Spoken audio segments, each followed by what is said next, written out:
अस्सलाम वालेकुम viewers, I am Hina Mahjabeen. I hope you all will be fine. हम study कर रहे हैं MGT 201 फाइनेंशियल मैनेजमेंट का कोर्स, जिसका है module number 5 financial analysis tools and topic number है 86 turnover of activity analysis part number 3, जिसमें हम आज स्टडी करेंगे inventory turnover in detail.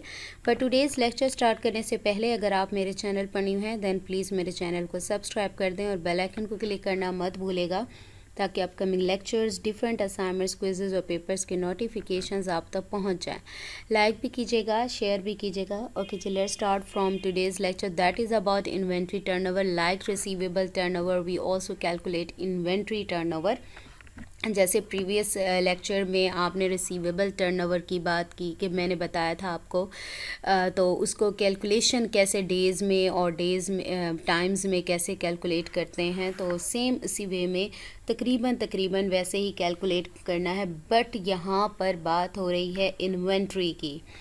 Inventory turnover is somewhat similar to receivables turnover, but here we see that what was the cost of that inventory that was sold, यानी जो sold की गई थी inventory उसकी प्राइस कितनी थी। ठीक है, क्योंकि inventory is something that is purchased for selling purpose, यानी सेल करने के पर्पस से उसे ख़रीदते हैं। अगर आपके पास इन्वेंट्री नहीं है देन आपका बिजनेस रन नहीं कर सकता। So if you look at the cycle of inventory turnover, you would see that first we have, यहाँ पर अगर मैं बताऊँ, यहाँ पर आपने परचेज़ की गुड्स की, we have got goods that have purchased।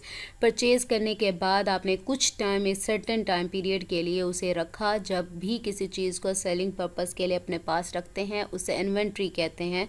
Then आपने उसको क्या किया, सेल ऑफ गुड्स, यानी then we sell the goods, हमने इन गुड्स को सेल कर दिया। सेल करने के बाद we do not realize cash but these are converted into accounts receivable, यानी इनकी क्या है, अकाउंट्स रिसीवेबल में इनकी पेमेंट्स आ गई, बट ये अभी तक कैश में कन्वर्ट नहीं हुए। देन अकाउंट्स रिसीवेबल के बाद ये कन्वर्ट होंगे। ओके जी, नेक्स्ट हमारे पास है, so we can say that the cycle of inventory turnover is from the purchase of goods, holding them and then selling them and then converting them into accounts receivable, which then are converted into cash। क्योंकि हमने पहले purchase की goods को, then कुछ time के लिए अपने पास रखा जब तक वो सेल नहीं होती, देन हमने उन्हें सेल किया और कन्वर्ट हो गई वो अकाउंट्स रिसीवेबल में, बिकॉज रिसीव हुए उसकी पेमेंट, देन उसके बाद कैश में कन्वर्ट होती हैं। Inventory is simply those things which are kept in the business for the purpose of sales. मैंने स्टार्ट में ही बताया था, जो सेलिंग पर्पज़ के लिए आप कोई चीज़ लेते हैं, यानी सेल होने के बाद अकाउंट्स रिसीवेबल में जाती है, देन जाकर वो कैश में कन्वर्ट होती है। Sometimes the goods are sold as they are purchase. In case of manufacturing these goods are converted into some other form, so we call it raw material which is converted into finish goods. बस sometimes क्या होता है कि आप जैसे goods लेते हो, जैसे ट्रेडिंग ऑर्गेनाइजेशन की बात करूं तो वो क्या करते हैं, आप वो चीज़ें उनके पास होती है वो एज इट इज़ सेल कर देती हैं चीज़ें, लेकिन मैन्युफैक्चरिंग जो तैयार करती हैं कंपनीज या ऑर्गेनाइजेशंस, उनमें क्या होता है वो एज रॉ मटेरियल चीज़ें लेती हैं और उससे फिनिश गुड्स यानी चीज़ें बनाकर देन वो सेल करती हैं। ठीक है, ये इस टाइप्स की भी ट्रेडिंग ऑर्गेनाइजेशन के लिहाज से भी इन्वेंट्री और टाइप की है, और मैन्युफैक्चरिंग के लिहाज से इन्वेंट्री है जो रॉ मटेरियल में होती है।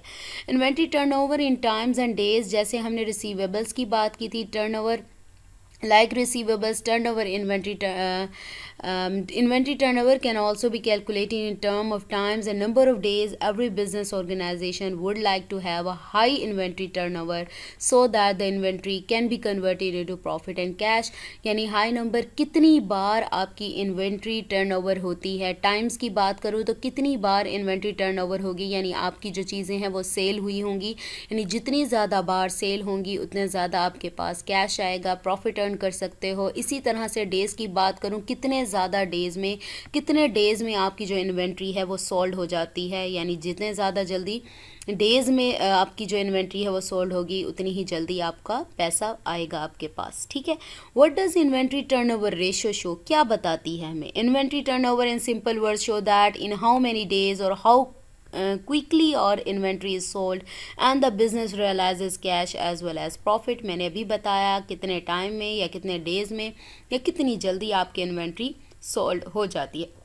इन्वेंट्री मैंने आपसे कहा कोई भी चीज़ जो आप सेलिंग पर्पस के लिए लेते हो, अगर मैन्युफैक्चरिंग ऑर्गेनाइजेशन बिजनेस की बात करें तो वहाँ पर रॉ मटेरियल की बात हो रही है, वो रॉ मटेरियल को फिनिश गुड्स में कन्वर्ट करते हैं। देन अगर ट्रेडिंग ऑर्गेनाइजेशन की बात करूँ, कोई भी चीज़ हो सकती है जो आप एज इट इज़ सेल करते हो।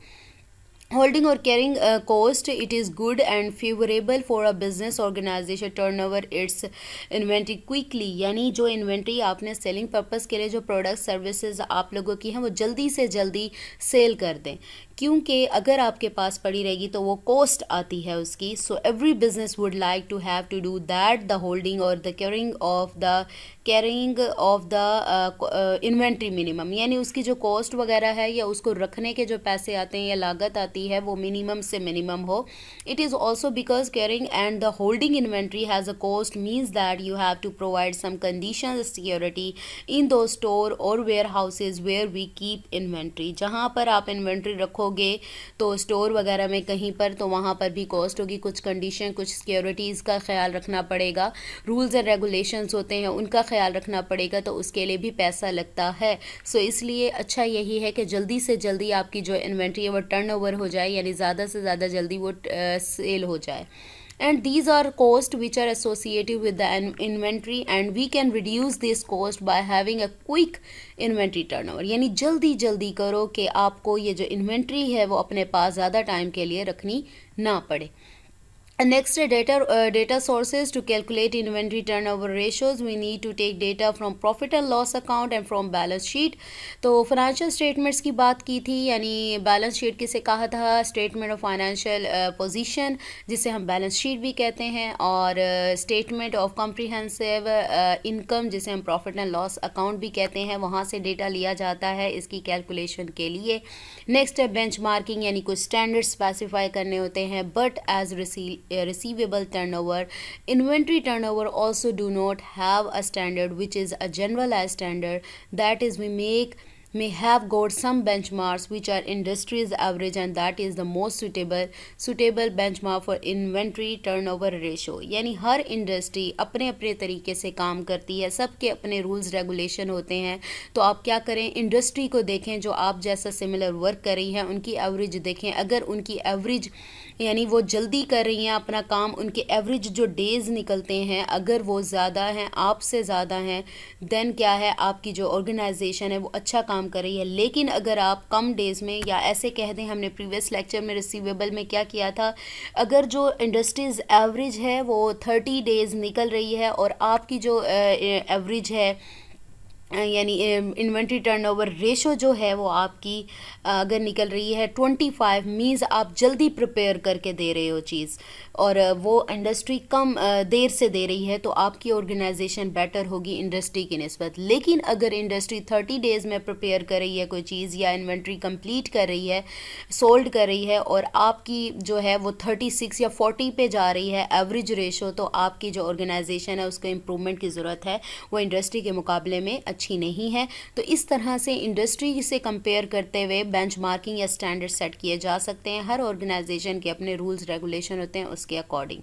Next is inventory management. The process of inventory management is detailed process and topic in itself where we see that what should be the levels of inventory that should be kept and how it can be the most economical and most beneficial for organization।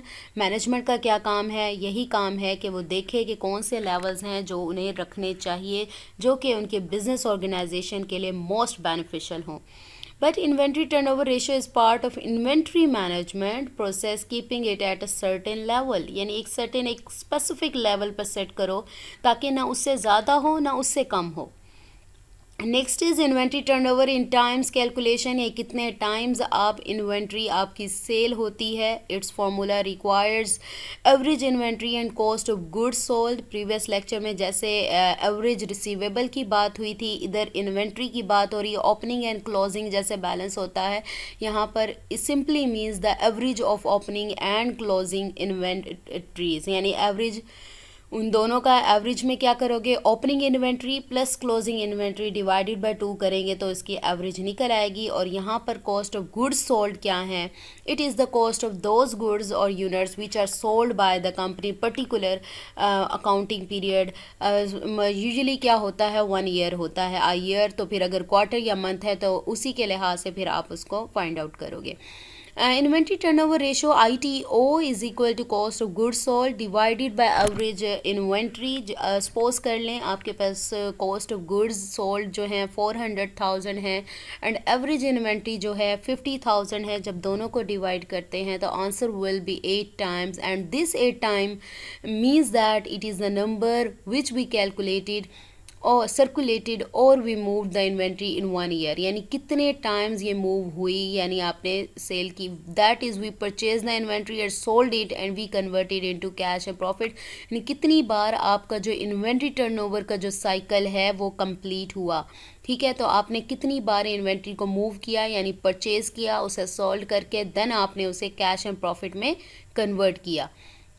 Next is inventory turnover in days calculation, same days में करना है, like receivable turnover ratio in days. We also calculate inventory turnover ratio in days, तो इसे भी same उसी तरह से, but this is also called the holding period of inventory because जितने देर के लिए हमारे पास इन्वेंट्री रहती है ना, हाउ मैनी डेज इन्वेंट्री हमारे पास रहती है और उसके बाद आप उसे सेल करते हो, ये डेज हो गया। The more will be the holding period of inventory, it will not be the better for performance of the business organization because ज़्यादा देर के लिए रहने का मतलब ये है कि आपकी जो चीज़ है वो सेल नहीं हुई ज़्यादा देर के लिए। ऑब्वियसली सबको पता है जब आप कोई चीज़ खरीदते हो सेलिंग पर्पस के लिए, अगर वो जल्दी सेल नहीं होती तो आप लोग लॉस में जा रहे होते बिकॉज आपके पास कैश नहीं आ रहा होता। तो सेम इसी तरह से जितना ज़्यादा होल्डिंग पीरियड होगा उतना ही नुकसानदेह है बिजनेस की परफॉर्मेंस के लिए। So we can say that the shorter is the holding period, quicker is the turnover. Holding period छोटा होगा, टर्नओवर जल्दी होगा, यानी जल्दी पेमेंट्स आएंगी, more will be the profit, profit ज़्यादा होगा, better will be the cash flows, तो कैश फ्लोज भी बेटर होंगे। This means that we would like to have shorter inventory turnover in term of days और shorter holding period. ठीक है, यानी days में कम हो, यानी जल्दी जल्दी आपकी जो इन्वेंट्री है वो सेल हो जाए, या फिर होल्डिंग पीरियड या जितनी देर तक आपके पास ये इन्वेंट्री रहेगी वो दिन कम हो, टाइम पीरियड कम हो। So holding period of inventory और ITO इन डेज़, जिसे इन्वेंट्री टर्नओवर रेशो भी कहते हैं। इन डेज़ कैसे निकालते हैं, days in a year by ITO ratio. जो ITO रेशो ये जो ऊपर निकाली थी हमने रिसीवेबल में भी ऐसे ही किया था, जब डेज़ में निकालते हैं जो टाइम्स में निकाली हुई रेशो होती है उसको यूज़ करते हैं। तो सेम इसी वे में आप भी इसे यूज़ करोगे, days in a year divided by ITO ratio जो आपने ऊपर निकाली है इन्वेंट्री टर्नओवर रेशो, उसका जो आंसर है वो आया था 8 टाइम्स, तो 8 को ही यूज़ करेंगे आप। सो डिवाइड करें ITO इन डेज़, आपको पता है डेज़ कितने होते हैं, 1 ईयर में 365 डेज़ होते हैं, और डिवाइडेड बाय जो रेशो निकली थी हमारी 8 डिवाइड करें 45.6 days. In simple words this 45.6 days means that a business organization takes 45.6 days to converts its inventory into cash, यानी परचेज से लेकर सेलिंग तक और कैश कन्वर्ट होने तक ये कितने डेज़ ले रही है, 45.6 डेज़ ले रही है ये साइकिल कंप्लीट होने में, जो कि इन्वेंट्री टर्नओवर साइकिल है। Next we have to see ITO in times be more और लेस। बताएं इन्वेंट्री टर्नओवर रेशो टाइम्स में ज़्यादा होनी चाहिए कम होनी चाहिए, it should be more, time में ज़्यादा बार यानी आपकी जो चीज़ है वो ज़्यादा बार सोल्ड होगी। और ITO in days B more और लेस, वो टाइम्स में लेस होनी चाहिए, कितने टाइम बाद आप करते हो, यानी आपके जो डेज़ हैं, सॉरी ये डेज़ है यहाँ पर आना था डेज़, ठीक है, डेज़ में कम होनी चाहिए कि इसका मतलब ये है कि कम डेज़ तक अपने पास रखो, यानी बहुत सियाने हो जाते हैं सब। यानी अपनी चीज़ की बात आए तो कम डेज़ के लिए रखो और उसे जल्दी जल्दी सोल्व कर दो, यानी कम डेज़ लगें। और जब इसको बात आए कि टाइम्स में कितनी बार आपको सेल करनी चाहिए कि पैसा आना चाहिए, तो वो ज़्यादा बार आना चाहिए और डेज़ कम लगने चाहिए। ठीक है। We need what if it is higher than competitors, we need to keep it competitive with the industry in order to perform better than others. यानी इंडस्ट्री जो है इससे सिमिलर जो इंडस्ट्री है उससे देखते हुए आपको कंपेयर करके रखनी चाहिए, क्योंकि हमने जनरलाइज को स्टैंडर्ड नहीं बताया, इसलिए जो इंडस्ट्रीज़ एवरेज है उसको देखते हुए आपकी जो इंडस्ट्री या ऑर्गेनाइजेशन है वो अपने स्टैंडर्ड सेट करेगी और उसके अकॉर्डिंग यानी आपकी जो ऑर्गेनाइजेशन है उसकी परफॉर्मेंस और दूसरी इंडस्ट्रीज़ के कंपैरिजन में बेटर रहे तो वो स्टैंडर्ड सेट करेगी। So we have completed our today's lecture. मुझे अपनी दुआओं में याद रखिएगा, अपना ख्याल रखिएगा। Take care. अल्लाह हाफिज़।